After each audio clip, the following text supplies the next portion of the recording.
5 sebab kenapa lelaki kena kawal nafsu. Bukan sebab nak jadi suci, tapi sebab hidup kau akan rosak kalau tak pandai jaga nafsu. Nafsu tak kenal batas, kau yang kena pasang brek. Nafsu ni macam api, kalau kau tak kawal, dia bakar hidup kau habis-habisan. Sama ada nafsu perempuan, makan, tidur, game, shopping, rokok, syabu, semua tu kalau tak ada kawalan, kau jadi hamba. Kau bukan hidup ikut otak, tapi ikut benda yang hanya bagi nikmat sekejap. Jadi kawal nafsu korang dengan disiplin. 2. Banyak lelaki musnah sebab tak reti kawal satu benda ni je.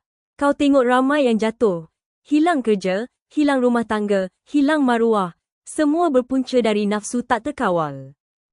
Bila syok jadi raja sekejap, lepas tu jadi hamba seumur hidup. Kau fikir benda kecil, tapi akibatnya boleh kuburkan masa depan kau. 3. Lelaki yang tak kawal nafsu sama dengan lelaki yang senang dibeli. Nak rosakkan lelaki, tak perlu senjata. Cukup bagi dia apa dia suka.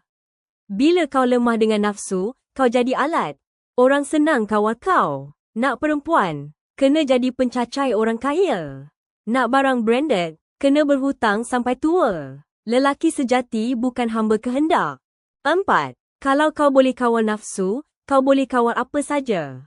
Disiplin bermula dari sini. Kau berjaya lawan keinginan yang tak bagi faedah. Otak kau jadi kuat, fokus kau tajam. Kau boleh simpan duit, boleh jaga badan, boleh bina bisnes, boleh jaga hubungan. Kawal nafsu sama dengan kawal hidup.